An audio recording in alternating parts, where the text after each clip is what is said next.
listeners. How are you doing today? We hope, as always, that you're having a fantastic week. And we have a very intense episode for you today. It is our True Crime Volume 2. Yes. Mine was intense because I grew up near the guy. I might have even crossed paths with the guy.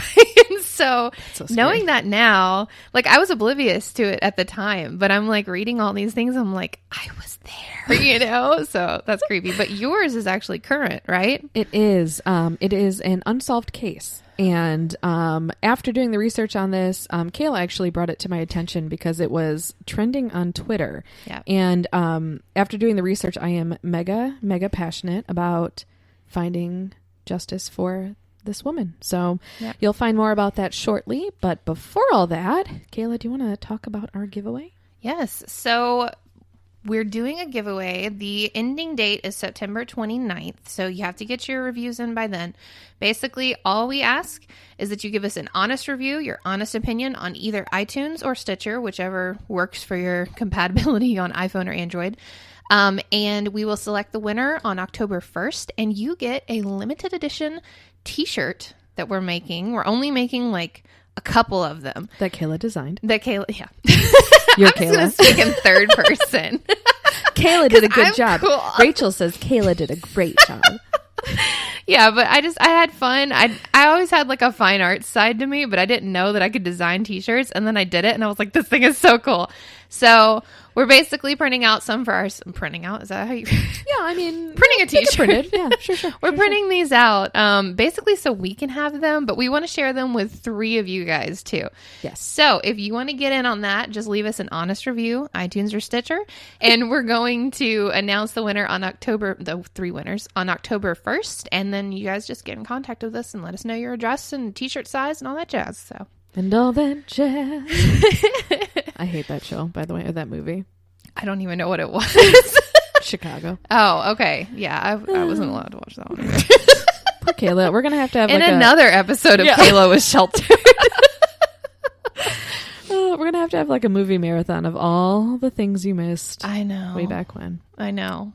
A corruption. Day. Which, by the way, I found out my mom has actually listened to 3 of these episodes. I don't know which ones. Oh. I don't know. So I'm like, See, because I kind of feel like the friend that has like taken Kaila to the dark side. Really, I feel like she was like tiptoeing the edge, and I like pushed her into the deep end. We always sing it wrong. I know. Because that's a song that most people sing on a normal basis. Yeah, I know. But anyway, I met Kayla's mom. I think I mentioned this for like the first time at her baby shower. It's so funny because I feel like we're teenagers when we're around my mom, and you're just like, I don't know if your mom likes me. I'm like, I think she's mad at me because of the podcast. And meanwhile, she's like, I just love Rachel. That's so funny. I am actually helping plan Kayla's. Okay, that was at the gender reveal. I'm sorry. Yeah.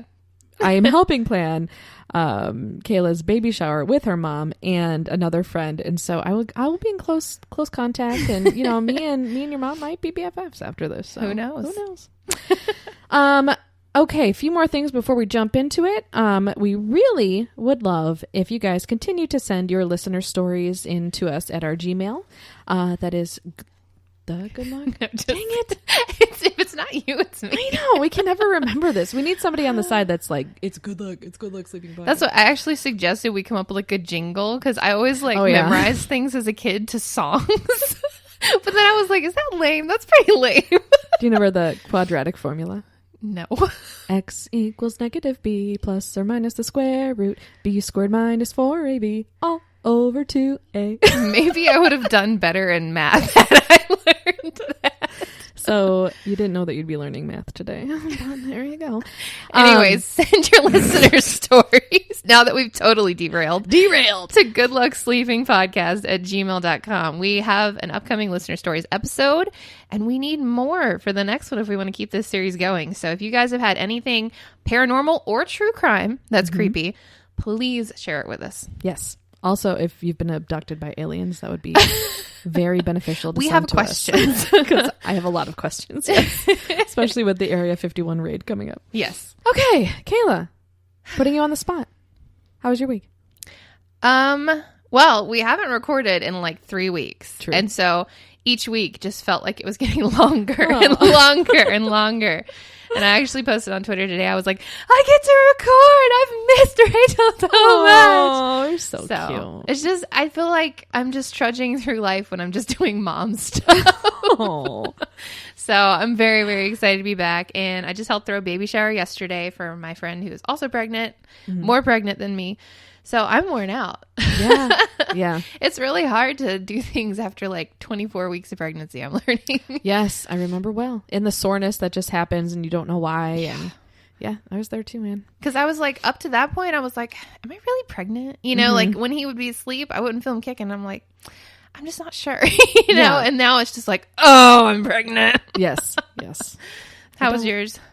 It was good. The thing I wanted to like tell you guys was yesterday, my sweet little oldest son took me on a date, which was so cute. He used his own money and took us, well, I paid for dinner, but he paid for the movie and we went and saw Spider-Man Far From Home, which was really, really good. And he was so cute. And we like just had like a night of talking and having good conversation. And I really just like got to see inside his mind last night, cute. you know? And we were talking about like what he wanted to do when he grew up. And, you know, he was like thinking he might want to be an actor. And he's like super dramatic. I can see that. And yeah, like loves to just be goofy and be the center of attention. And he would be really great at it. And he goes, Mom, do you think you'd want to be an actress? And I'm like, no, I mean, maybe. But I don't know. I really like being your mom. And he's like, this is what he said to me.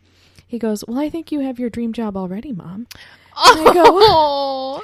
I go, well, what you mean? Like, because my dream job is being their mom, you know? And he's like, no, you get to like talk about the things that you love with your friend and, you know, and I'm like, well, I don't get paid for it. But yes, it is my dream job. And so it kind of like, you know, made me realize that I'm like living my dream. That is so sweet. Isn't that precious? Aww. So, you know, I get to like talk with a really great friend about things that I love. And that's really special.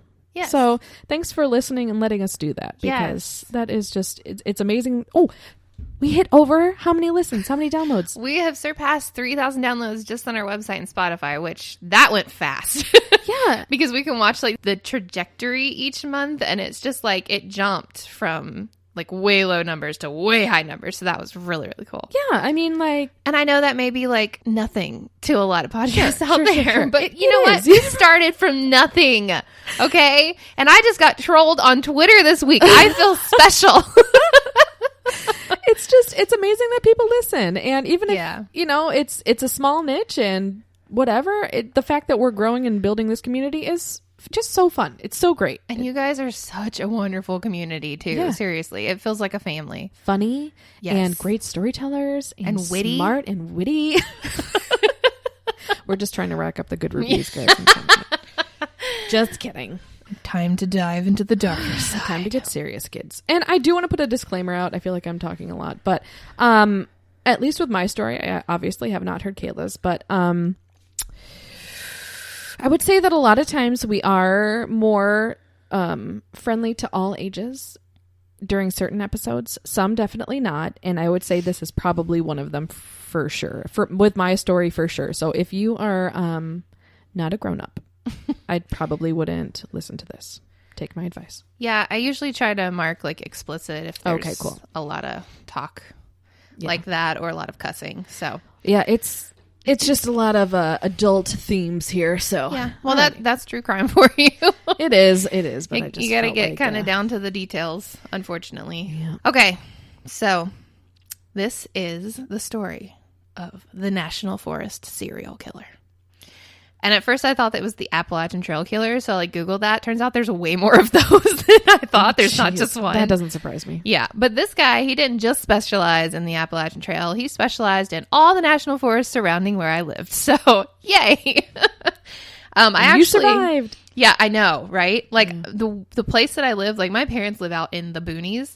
And we border a national forest. And I know that there's been like a ton of weirdos in those forests because I was always like, I was never really allowed to go far away from my home. So when I found out this guy was doing things when I was 18 years old, and and like out and about. You know, it wasn't like I was staying with my mom and she was driving me around. I was driving myself. I was going out, hanging out with my teenage friends. Like, it's just terrifying. Yeah. So anyway, his name is Gary Michael Hilton. I grew up in an area surrounded by national parks. My grandfather, who has passed away, I've talked about him before, he was actually the state park director, and he frequented them, and he took me and my cousins to them over the summer. So we were always in like national forest places. You know, that whole area of North Georgia is just covered in them anyway. Yeah. I also grew up right next to the Appalachian Trail, which is a 2,190 mile long trail that starts in Maine and ends in Georgia near where I grew up. I always saw hitchhikers along the one road. So there was like literally one road that goes from where my house was to town. It was like a 20-minute stretch. And the Appalachian Trail would come off like just before that. And they would all hitchhike into town to get groceries or stay at a motel to shower. So you were constantly passing these people. Occasionally, we would pick up straggler. My grandfather was known for picking up the stragglers, and he never met a person that wasn't a friend. Oh. So he'd be like striking up the conversation. I'm like, this person smells, you know?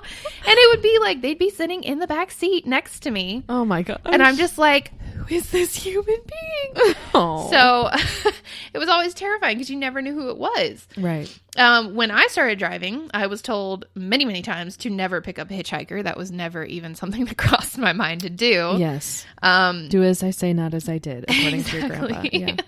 The trail, which I actually hiked a small section of once or twice in my life because exercise is not something that I'm very good at. It was way off the beaten path. So it's like starts at the top of a mountain and there's like a place you can park your cars and then you just go. And it's just like wilderness. Mm-hmm. There's no cell service. You rarely come into contact with anybody unless you're on the trail for several hours. You might run into another pair of hitchhikers or a single hitchhiker. It's isolated. It's quiet. It's out of reach and plenty of hiding places. It's the perfect killing grounds. Gary Michael Hilton made it his killing grounds with at least a 4 to 6 killing spree from 2005 to 2008 across North Carolina, Georgia, and Florida. Though it's believed he may have killed many more people, that was the only people that he's been convicted of. There were 4 that he was able to be convicted of. Okay. His story is one that baffles me, with him fleeting about in and out of crime, but somehow mysteriously always just getting away with it due to people who should have done more, but didn't. That's the same with mine. Yeah. And I'm going to show you guys all of those examples because it blew my mind. I'm like, if this had happened, this has happened, this person wouldn't be dead, you know? Yep. Okay, so going back to when he was younger, in 1959, when he was 13 years old, Gary Hilton shot and wounded Nilo DeBag, his stepfather, who in Gary's mind had taken away his mother. A former girlfriend of his claims that Hilton told her once that he had an incestuous relationship with his mom, and perhaps that is why he was so threatened by his stepdad. But his stepdad was such a nice guy that he decided to give his stepson a second chance and refused to press charges.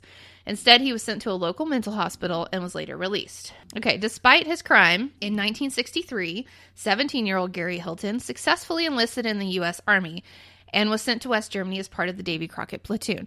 Now, he already seems to have some mental problems, right? Sure. So let's just send him into the military. That's a great idea. They have screening for that, but I guess it doesn't always... I guess it didn't pass. Maybe they were desperate back in that day. Okay, so a few years into his service, Hilton began hearing voices and was diagnosed with schizophrenia. Okay. He was put into another mental hospital and was given an honorable discharge instead of just a medical discharge. Okay. He left the Army in 1967. He married 3 times, divorced all within 1 to 2 years, and thankfully never reproduced. He was in and out of jail over the years for soliciting prostitutes, arson, theft, a DUI. I mean, it was just kind of like he started small and they kept getting bigger and bigger over the years. Like a downhill. Yeah, because you don't just suddenly become a serial killer. This is something that develops over time. There are many murder cases in the 90s and the early 2000s that fit his MO, but they haven't been able to link to him. Okay. Some of them, they haven't even been able to find the bodies. I wonder how many of those cases are out there. Oh, I mean, I was finding loads of them just tied to him. There was even one that was a lady in, I believe, Marietta, that they actually looked at him, but for some reason they determined it wasn't him, but it was the same MO. So it's just like, how much did he get away with? And how many, but how many unsolved murders are there out there? So many. Thousands. It's so scary. All right. So Meredith Emerson was a 24-year-old girl. She went to hike with her dog Ella on New Year's Day in 2008. She left a note for her roommate, but did not show up for work the next day. So her friends began to search the area that she frequently hiked and found her car abandoned at the Blood Mountain trailhead. So Blood Mountain is located in Blairsville, Georgia. I lived in Hiawassee, Georgia growing up. So this was like a 40-minute commute for me to get to Blood Mountain. I never went over it because I heard it was haunted. Oh, ironically, maybe that's why I'm alive. Who knows? Because I would have been like, "Hey, Kaila." I know, you would have gotten me killed. I probably would have. Okay, so they found the car at the Blood Mountain trailhead. The same day Meredith went hiking, this is the first example of how somebody could have said something, but they didn't. Seth Blankenship, a fellow hiker and ex-cop walking the same trail, noted what looked like a scuffle along the trail with water bottles, a leather dog leash, a police baton, and a female hair barrette scattered on the ground. Minutes prior to this, he had seen an older man walking near a young woman with a sheathed baton and mistakenly thought they were father and daughter. Adds up, right? He felt in his gut something must be wrong after seeing the scuffle, and he spoke to another hiker, Bill Clausen, who was with his son and fiance. They had also seen the man and thought he looked impatient, like he was waiting for everyone to leave. Okay. So what would you do? Very suspicious. Well, yes. Yeah. Like, you would say something, right? They retraced their steps on the trail, but found nothing. They left the items they found at the local store, so they tampered with the crime scene and did not call the cops with their suspicions. And one was a cop. He was a cop. An ex-cop, yeah. Yeah, an ex-cop. Maybe that's why he's an ex-cop. Yeah. I don't know. Oh. Okay, so that was the day of. The next day, after her roommate found her car, the GBI, which is the Georgia Bureau of Investigation, it's like our FBI, yep, became involved, and Clausen called in about what he had seen the day prior. So he finally did the right thing, just later. A little late, yeah. Yeah.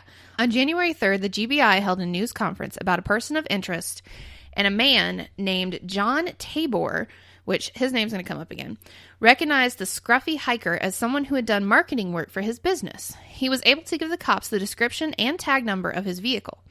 2 hours after Tabor had been interviewed by police on the phone, this is the second time someone could have done something, Hilton called him to meet him with some money for a job he had done. Tabor never notified the police, but the police ended up calling him later that evening for follow-up questions, and he told them about it. Oh. So they were like, okay, Hilton wants to meet you for money. We're going to meet him for money. Yeah. They waited for him, but he never showed. That night, they released Hilton's name and photo. Okay. So it's like, Tabor, yeah, you already know something's going on. Yep. And you don't call the police and say, hey, by the way, that guy I was just talking about, he wants to meet me. Right. I have no words. Okay. This is the third opportunity. January 4th, a lawn care truck got stuck by a stream near where Hilton was camped. Emerson was in his van alive at that time. Hilton hurriedly tried to help the driver of the truck. He jumped up from his chair. He was around a campfire. But when he said, the guy that got stuck was like, no, I'm just going to call the cops to come get me out. Hilton packed up and took off. Oh. Meredith survived nearly 72 hours in captivity with Hilton as he drove from town to town trying to use her ATM card. She gave him the wrong PIN each time, creating a trail of crumbs from city to city. But the GBI did not get the records until January 4th, the day he murdered her, because he was tired of getting the wrong debit PIN. Oh. So close. I just feel like they failed her. Far. Yeah. He after the final debit PIN number, he lost his temper. He returned to the forest with her, where he bludgeoned her to death and then decapitated her. That was his thing, was dismemberment and decapitation. Okay. So real fun guy here. Mm-hmm. Also, I don't know if I mentioned this, but when he tried to take her down, like he befriended her first, and then when he started to attack her, she actually fought him off and disarmed him twice. Because she was trained in like some form of karate, and they actually gave her a black belt posthumously because she fought so valiantly. Aww. But he was able to overpower her. It gave me sad chills. I know. So later that day, a Chevron employee ID'd Hilton as he was trying to clean out his van. They called the GBI and said, the man you're looking for is cleaning out his van. He was arrested before he could bleach the blood, and they were able to pin that murder on him. Okay. Well, at least you had 3 opportunities to stop it from being a murder. Yeah. He had actually used his trained dog, Dandy, to lure Meredith into conversation with him, and then he attacked her. Meredith Emerson was his fourth confirmed murder and the one murder that put an end to the National Forest serial killer. Okay. Hilton stated that he couldn't bring himself to kill her dog, and when it came to the woman herself, quote, "It was hard. You got to remember, we had spent several good days together." Oh, jeez. So twisted. They also don't know if he raped her or anything like that. She was found naked, but he said that that was because he had to get rid of the clothes because there was evidence on them. He let her dog Ella go. The dog survived. And she was found on the 4th in Cumming, Georgia, 60 miles away. That's not far. Yeah. Because of Meredith, Hilton was caught and subsequently sentenced to 5 lifetime sentences in prison and a death penalty as well.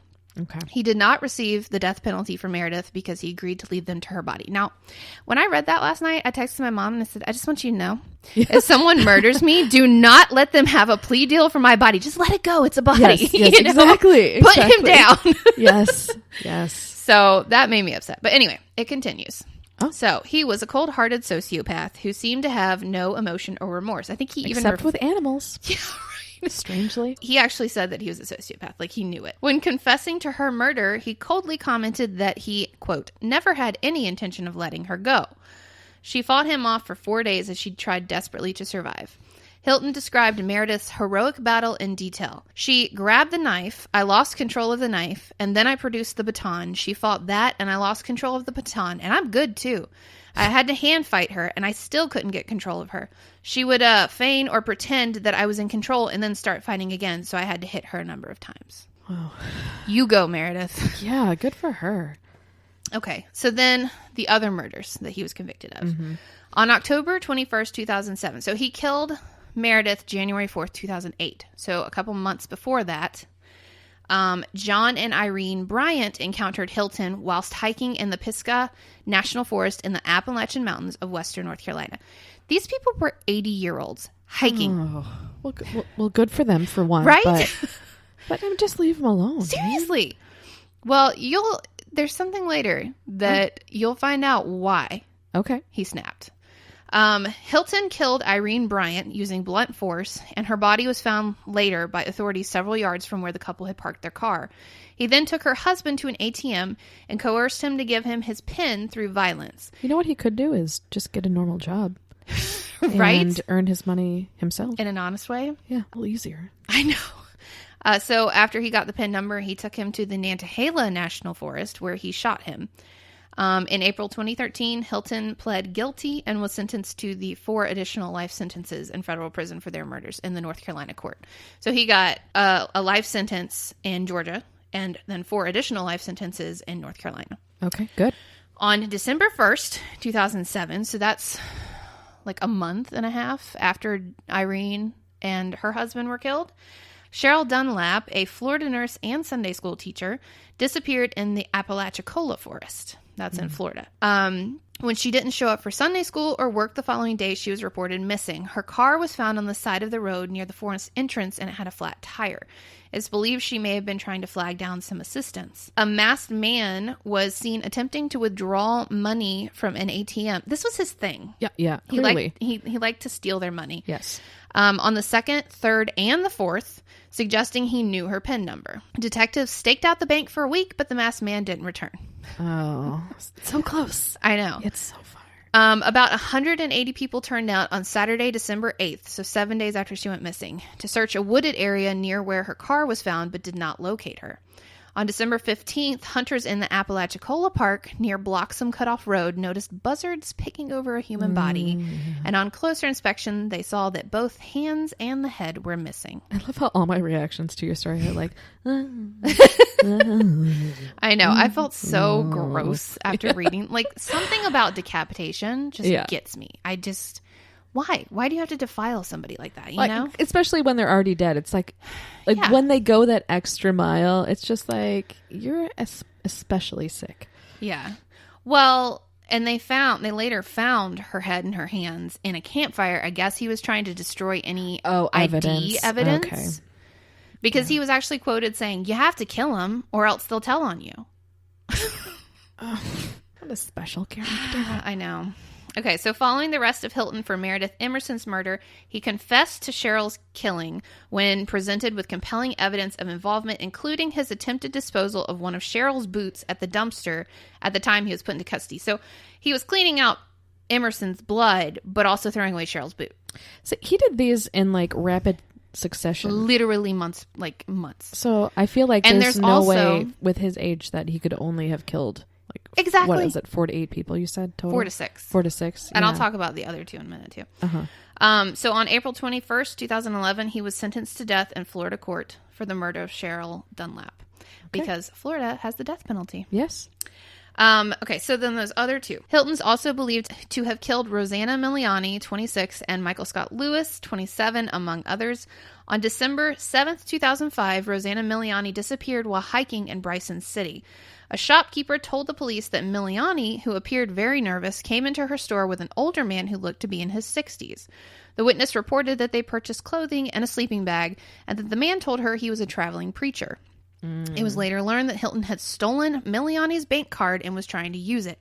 Miliani was beaten to death, but Hilton was not charged. Why? No idea. I guess they figured all the other life sentences, but still, she deserves justice. Right. Okay, so then this is trippy. On December 6, 2007. So remember, Cheryl Dunlap went missing December 1st. Yep. 5 days later, jeez, the torso and legs of Michael Scott Lewis, 27, of South Daytona were discovered in black plastic bags on the banks of the Tomoka River inside Tomoka State Park. His head was never found. Michael's so this is the dismemberment thing. That's like his MO. Michael's Firebird was found in the parking lot of his apartment complex in South Daytona. The keys were still in the ignition, but the car was a considerable distance from Lewis's apartment, the length of a football field. Lewis's unwashed laundry and 2 guitars were inside the car. The authorities had a suspicion that Hilton committed the crime, but he was not charged because they couldn't prove it. Yeah. Which that one makes sense. The Rosanna one doesn't make sense at all. No. Okay, so then back to John Tabor that I mentioned. He was the one that Hilton had done some marketing work for. He reported just days before Hilton killed the Hendersonville couple, the Bryants, that Hilton threatened to kill him if he didn't pay him $10,000. He had actually been living in a place Tabor allowed him to live, and Tabor ordered him to leave. And so he packed up his stuff and he left. And then he went on a killing spree. They also say that at this time he was seeing a kind of quack doctor, and the doctor prescribed him Ritalin, though he did not have ADD. And for some people, that can cause violent tendencies. Well, but I don't want to give him that out. Right. Yeah. But he had mental illness, and he was prescribed a medication that probably made it 10 times worse. Exactly.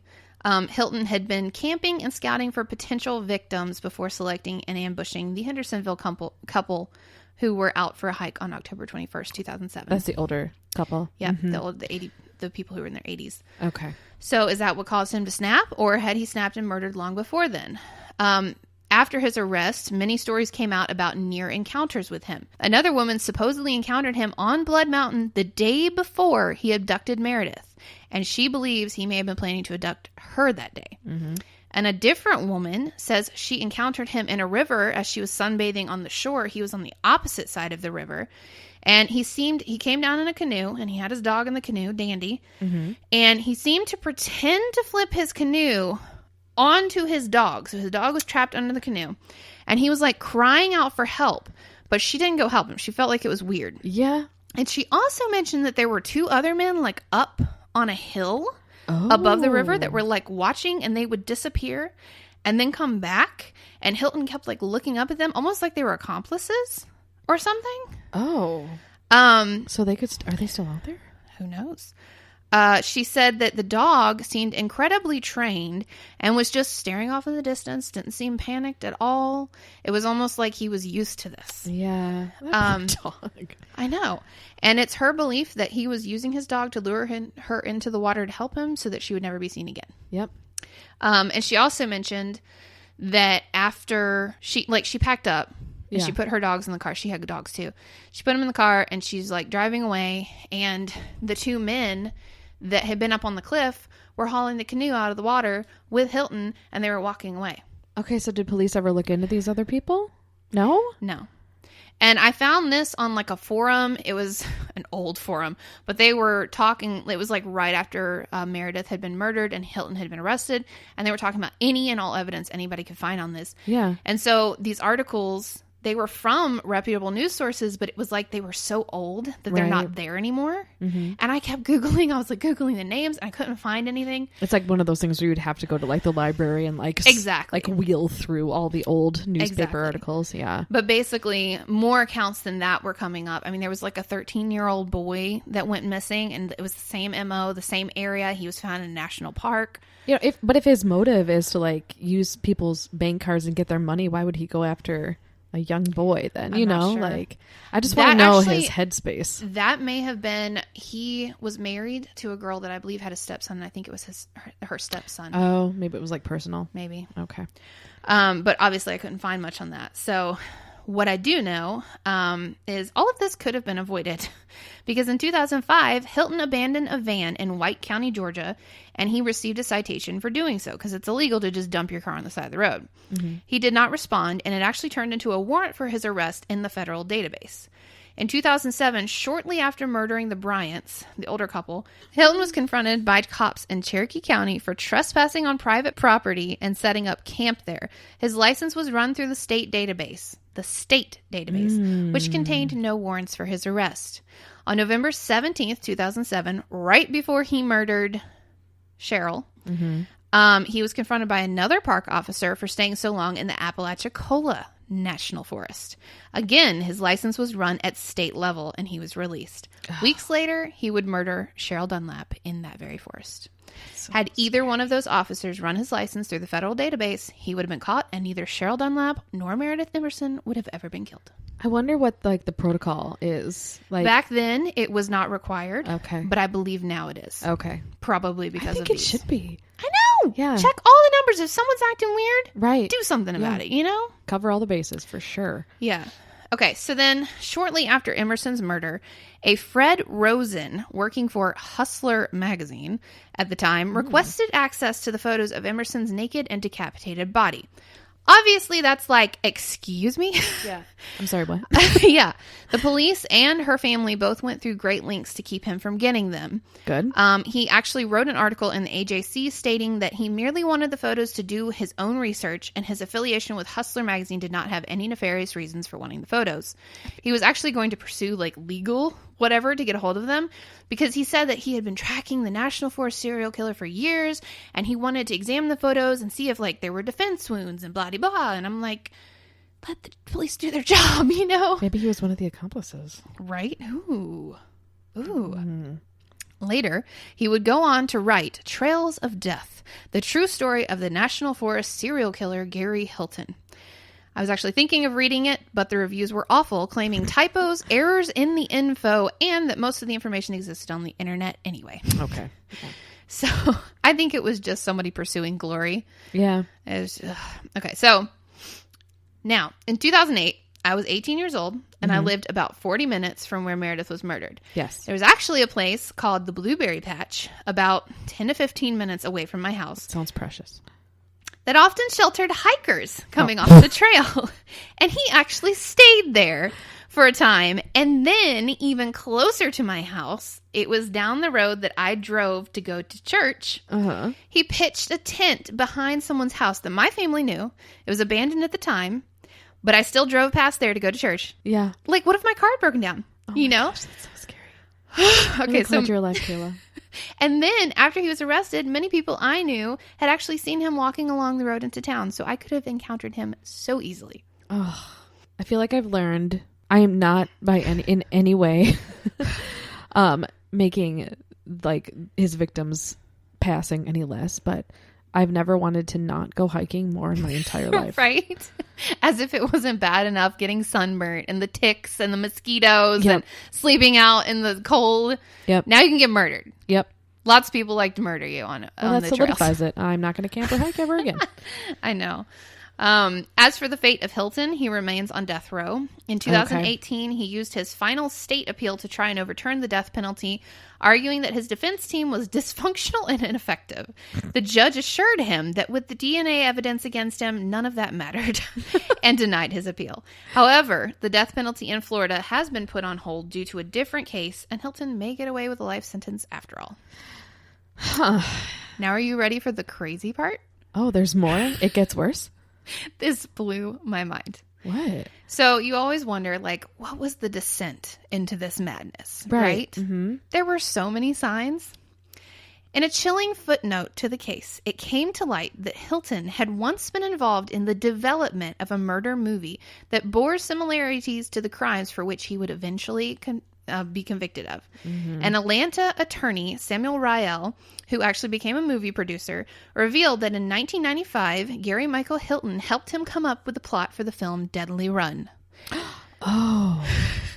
Samuel Rael was hired by Hilton to defend him when he trespassed on Atlanta property in the mid-1980s.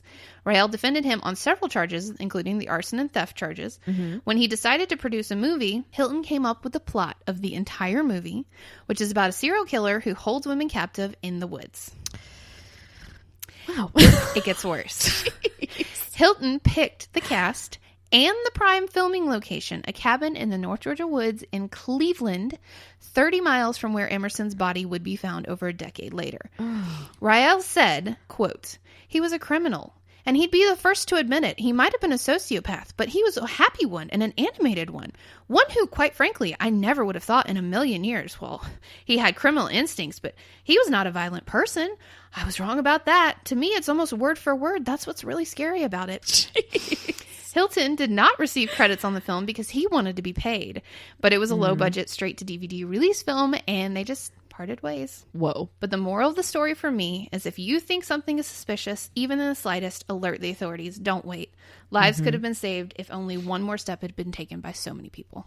Connection to mine also. I'm going. We always tie in I know. without knowing it. Exactly what Kaila said that with me too for this one. So my segment is on Alissa Turney and her disappearance. Okay. Which a lot of people probably know that name right now. Yes, it is definitely viral. What were you saying about on Twitter? It was like the month for her, or yeah, they did an Alissa Turney week where they were, which mind you, I know nothing about this because I wanted Rachel to be able to present it because I already was planning Gary Hilton. But they were planning they were having everybody call, I guess, the prosecutor or something, demanding justice for Alissa and something about the stepdad. Yes. That's all I know. Yes. Okay. So I'm very passionate about this now. It is an intense, crazy story, like bananas. And I'm kind of flabbergasted as to why there isn't a conclusion, because there should be. Okay. I found out a lot of my information from a YouTube channel by the name of Stephanie Harlow, and she runs it, and that's the name of her channel. She does a lot of true crime, and she actually had a couple of their hour-long videos where she's interviewing Alissa's sister, Sarah. So I've seen Sarah on Twitter. Yeah. So I got kind of like a firsthand explanation of everything that happened. They were super informative. So a lot of my information came from that. A 2020 interview with Michael Turney, and then another podcast kind of covered this. And so like a little blip at the end is from them, and I'll get into that. But I'm just going to jump into it, and yeah, here we go. Okay. So, quick facts. Alissa was born April 23rd, 1984 to Barbara and Stephen Stram. Her parents divorced shortly after, at the age of 3, Barbara married Michael Turney. Michael legally adopted Alissa and her older brother, and Michael actually had several of his own children himself. I think he had 2 boys, but I didn't know where to find it in the video again, and when I was putting my notes together, I'm like, oh! So he had 2 boys and possibly another daughter from a short second marriage that he never claimed as his own. So no biological tests had been done on this girl, but apparently they resemble each other, and it is definitely his. I don't know why he doesn't claim her, but weird. It's very strange. So several years after they got married, Barbara gave birth to a little girl named Sarah. Sarah is obviously Alissa's younger sister, and she plays a vital role currently in finding justice for her sister. When Alissa was 9 and Sarah was 4, Barbara was diagnosed with lung cancer and passed away shortly after. So Michael was now the single father of the 2 girls, and all of the older siblings that they'd had were out of the house. So it was just the 2 so it was girls. just Alissa and Sarah. Yes, okay. yes. Alissa was described as a very strong and friendly young lady who lit up the room whenever she entered it. She was a typical angsty teenager at times. Like her sister would say, she loved her hard rock music and, and she definitely had an attitude every once in a while, but she was just like any other teenager. She had a pure heart and loved her friends, pets, and boyfriend. She was into wearing those wide-legged Jinko jeans. But this is funny because when Kaila came, she saw that I was Googling how to spell I was like, Jinko. why did you Google Jinko? And then I looked and she had typed in Ginkgo. Shut your mouth. So, anyway, yeah. And I was like, it's for the story. Trust me. She was growing more and more girly as she aged, and she enjoyed playing with makeup and all the typical teenage girly things that you do. She'd been through a lot in her young years, but she was definitely kind and well-liked by her peers. Michael had a vastly different relationship with the 2 girls. For Sarah, Michael was known as the fun dad. He would let her friends stay over, bought her drinks for parties he allowed her to throw at the home, and he took Sarah and her friends to the party or to the mall and movies and stuff like that. But with Alissa, Michael was very controlling. He portrayed her very, very differently than the rest of her community did. He claimed that she had ADD, which she was never actually diagnosed with, that she was rebellious, wasn't smart, etc. He even made Alissa sign contracts ensuring that she knew what was expected of her.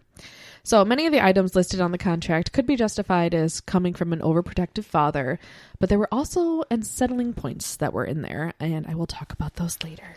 Okay, this guy sounds crazy. Oh, he's so crazy.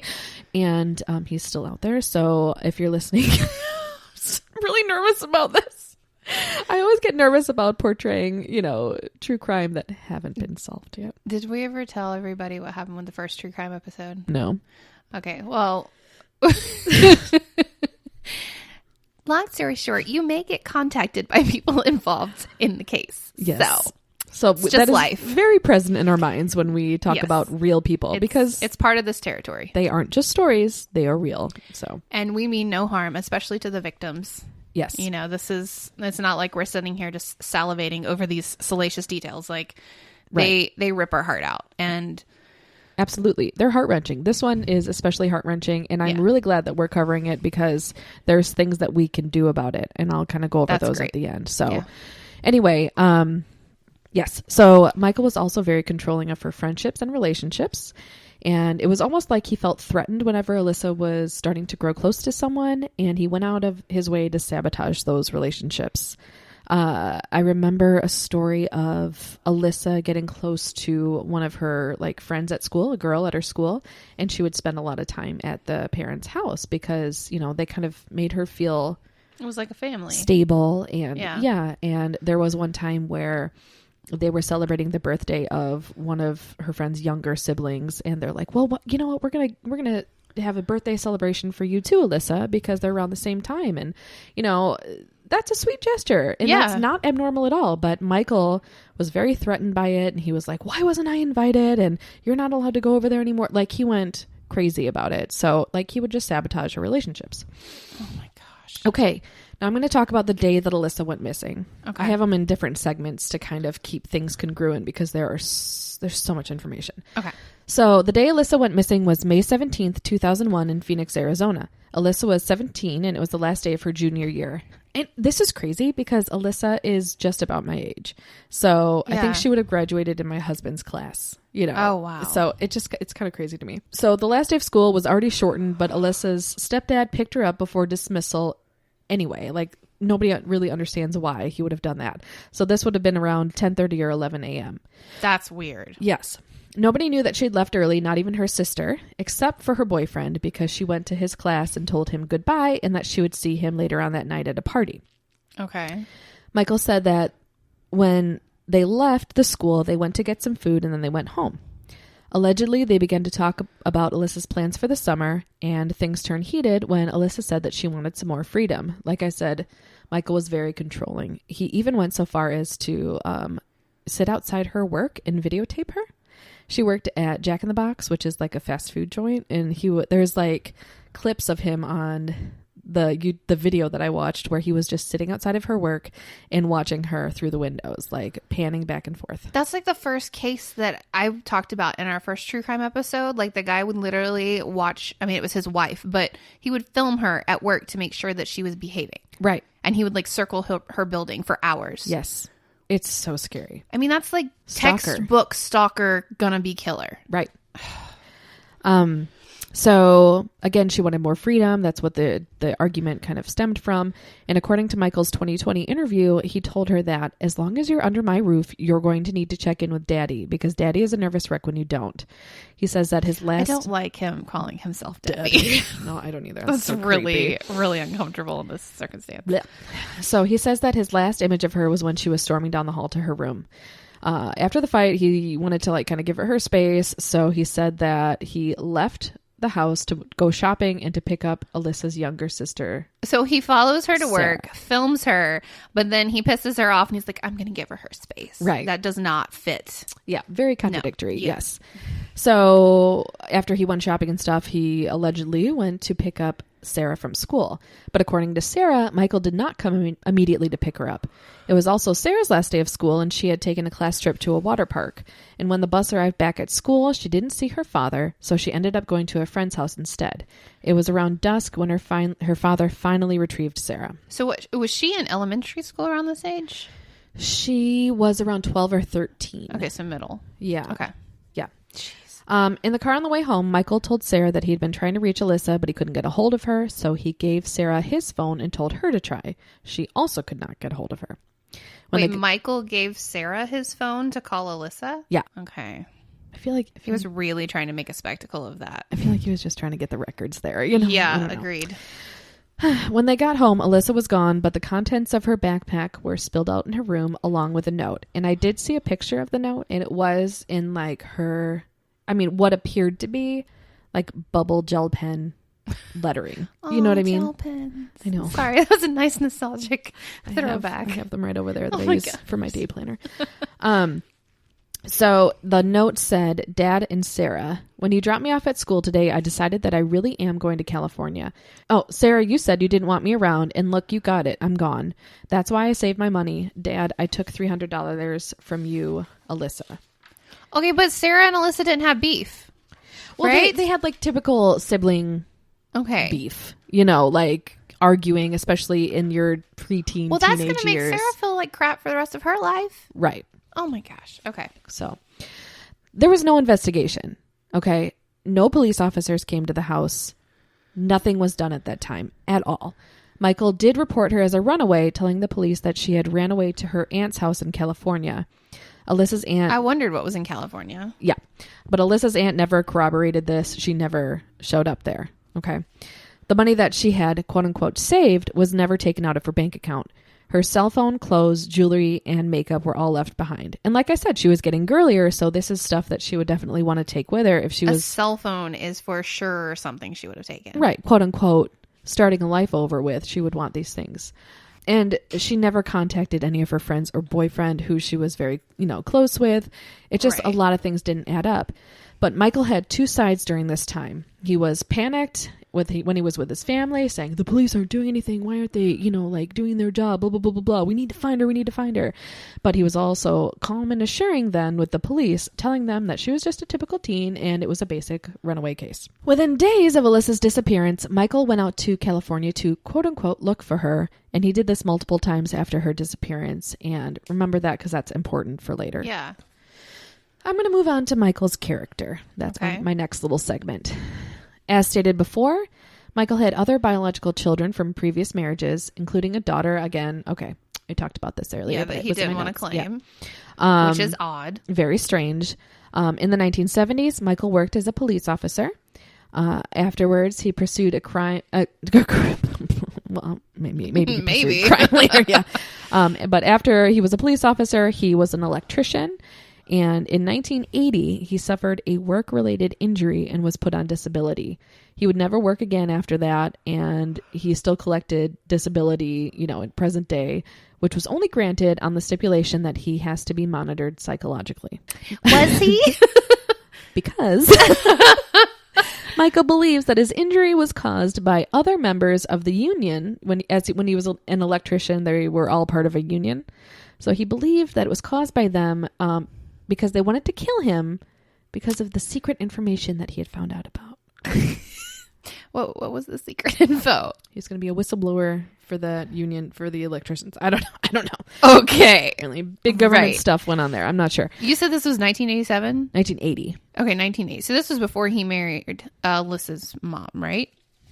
Because you said she was born in 84. He was born in 84 and she was and then 9. She was 3 years old when he married. You're right. The mom. Mm-hmm. Yep. So it was before that. So this is all before this. Yeah. When she was 9, that's when her mom passed away. Yep. Okay.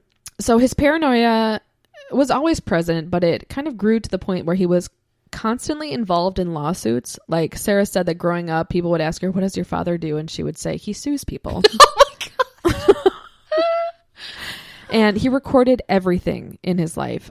This included cameras in his home, outside of his home, and even a secret camera that the girls didn't even know about in the vent in the living room, which is the main living area, obviously. So why was there not video proof of what happened to Alissa? Oh, girl, exactly. He also had an automatic recording on the landline, which monitored every call in and out. And Sarah said that when you picked up the phone, the recording started. So when he picked up the phone to call somebody, the recording would start. He tapped his own phones? Yes, he did. He was very paranoid. Yes, he's still out there, Kaila. So so scared. Okay. All right, my next segment is called The Sevens. You'll find out why. 2 very critical things occurred 7 days before and 7 days after Alyssa's disappearance. 1 week prior to Alyssa's disappearance, Michael had called CPS himself and said, "If Alissa calls and says I've been molesting her, just ignore it. She wants a car and I said no, so now she's mad." Okay, well, I'm sorry. Please tell me CPS actually investigated that, because that is bull. No, I don't think anything was done at that time, but I don't know for sure. Are you shitting? I'll go on and talk about CPS in just a little bit here, but I don't think anything was done at that time. But I don't know that for sure. You don't call Child Protective Services and be like, "Hey, my teenager's defiant and she's claiming molestation." It's nothing. Right. Like, he's obviously covering his bases for something. Okay. But like in a paranoid way, like you were saying. Exactly. Maybe not so paranoid though. Well, no, I mean, but like he was like, okay, what can I do to be one step ahead of this? But he was actually making himself look worse. Exactly. He was in his head. Exactly. Okay. Exactly. Sabotaging himself. All right. 1 week after Alyssa's disappearance, Michael claims that Alissa called him and told him to, quote unquote, leave her alone. Apparently her voice was muffled over the phone. And when asked about the recording of that conversation, Michael gave 2 excuses. So he gave them kind of at different times. He would either say that the recording, quote unquote, wasn't on, or that it malfunctioned, which Sarah says that would never happen, because literally every conversation was monitored. Yeah. Oh, the call was traced to a payphone in California. Michael was in California at the time looking for her. Okay. Oh my God. The next segment is the abuse. It is believed that Alissa had been sexually abused beginning or around age 9. Before Alyssa's mother passed, she took Alissa to the doctor to check for signs of sexual abuse. Apparently at that time, it came back negative. But obviously there were red flags there that would make her want to do that, At age 9, Alissa told her teacher that her father was having sex with her. This was age 9? Mm-hmm. She wouldn't lie about that. No. Mm-mm. Oh, this guy. No, yeah. Other relatives came forward saying that Alissa told them that Michael had driven her out to the desert and tried to touch her. When she refused, Michael drove away and made her walk home. She also said that one night she woke up bound and gagged with her father on top of her. CPS had been involved multiple times in the girls' lives, and apparently they were called over 5 times. Oh, so that's why he felt like he had such a close relationship with CPS that he could be like, by the way, right, I'm a creep, but I'm not molesting her. Right. So... Yeah. The teacher that Alissa confided in was named Diane Boardman. And remember that teachers are mandated reporters. If there's any suspicion whatsoever, they have to report it. Diane didn't, which is, again, one of the things that could have changed the whole, outcome of this. If she had just said something. She didn't report it because she was having an affair with Michael at the time. Oh. Yeah. But she did confront Michael about it. And he said that Alissa kissed a boy and she thinks that's what having sex means. And she bought it. Remember the contracts that Michael made her sign? Mm-hmm. Okay. One extra disturbing point was where he made Alissa sign by the sentence, "I've never been molested by my father, Michael Turney." So messed up, man. He for sure molested this poor girl. Obviously, I know. It's so sad. In the 90s, Michael's nephew lived with them for a short time. One night, his nephew wanted to watch a movie. I guess everybody was probably asleep at this time and he was bored. So he grabbed a VHS that was labeled Dr. Dolittle. No. When he put it in, he saw a home video of 2 naked girls lying still with newspaper covering their faces. He says that he believes the 2 girls were Alissa and one of her friends, and Mike Turney was also on the tape watching them. The nephew never reported it, but he left the house because he was so disturbed. Again, a situation should have said something that should have been brought to light. Later, the police also found tapes including home videos of prostitutes and old girlfriends, and a very disturbing snuff film which showed the rape and murder of a woman. Michael's 13-year-old niece also lived with him and his young sons. This was before Barbara, before Alissa, before Sarah, for a short time. This was to, quote-unquote, help Michael with his sons, because I think he was divorced at the time, so she was going to stay and kind of help watch them. She also reported inappropriate behavior from Michael, but I don't think anything further happened. I remember in the interview with Sarah, she talked about her niece. One time Michael asked her for a back rub or something like that, and she kind of sort of did it, and then he came into her room one night while she was sleeping and asked if she wanted a back rub too, and she left shortly after. She called her parents and told her about it and left shortly after. So thankfully that was stopped. So Michael's brother James was also an abusive man who allegedly I think sexually abused his children, but I don't want to be quoted on that because I don't know for sure. But he did attempt to murder his wife Donna. The day of the attempted murder, Michael picked up their children. This was possibly part of James's plan, and Michael was trying to get the children out of the house for James. There's just so much. I don't think I've ever been speechless, but I am speechless now. I know. And horrified. It gets worse. Okay. The death of Michael's wife was also suspicious. So she did have a fatal form of cancer, but Barbara actually passed on the last day of February, which was the last day her life insurance would be valid. No. It was suspected that Michael was deliberately under and then overdosing her on morphine. During this time, they knew that it was kind of her last days on Earth. So Barbara's mother and sister were staying with them at the time because there was a lot of kids around. They needed help. And obviously they wanted to be with their family member, their daughter, their sister, while she was passing. So they were suspicious of Michael, and Barbara had expressed fear of him also. Barbara had planned on divorcing him before the diagnosis, but was unable to proceed due to her illness. Because of their suspicions, Barbara's mother and sister took turns keeping watch over her, going as far as sleeping on the floor near her bed so that they would know if Michael approached her. It is said that he drugged and raped her during this time, as she was near her death.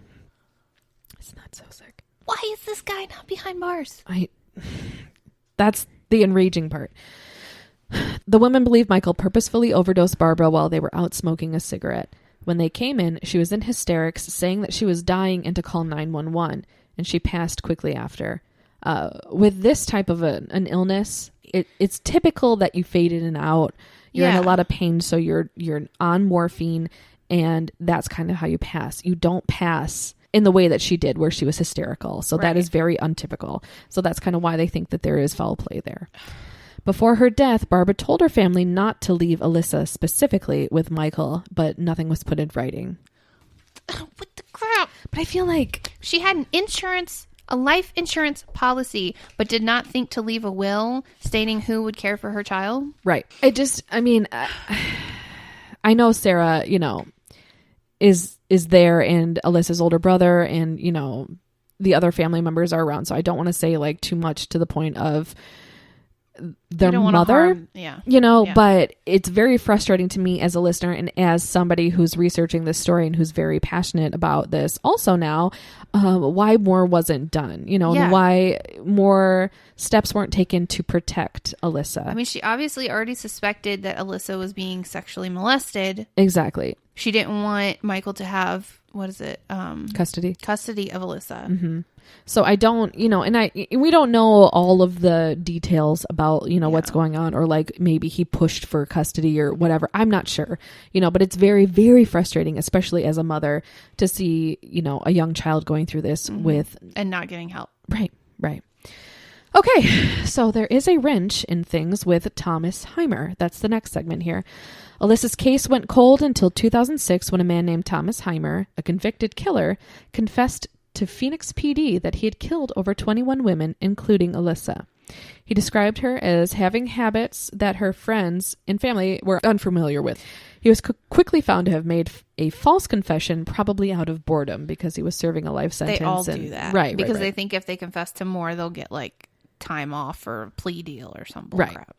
Or because they want more recognition. This was maybe a case that he'd heard about and wanted to be known for, doing that.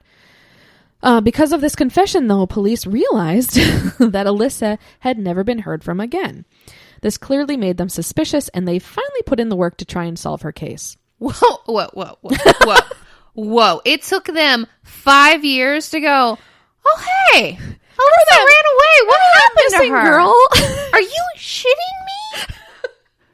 What the hell? I'm sorry. The cuss words are going to fly right now because so glad you're getting fired up about this because it's insane. I know.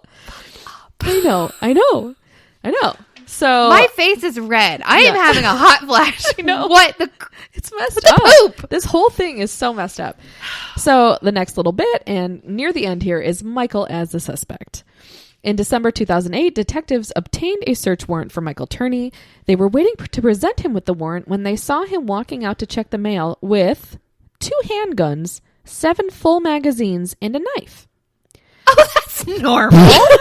This obviously raised their suspicions, and he was, taken in at that time. But while they were doing the search... I'm sorry. Was it the 2 guns or the knife that went too far? Right. But altogether, with the search warrant, they found 19 assault weapons, pipe bombs, and various other weapons that were found, just hiding inside. They had to bring in a bomb squad and evacuate the entire neighborhood. Oh, yeah, I forgot, because for 5 years they didn't investigate, so they knew nothing. Right. Oh, my God. Detectives also found Michael's personal manifesto explaining how he was going to commit an act of terrorism against his union.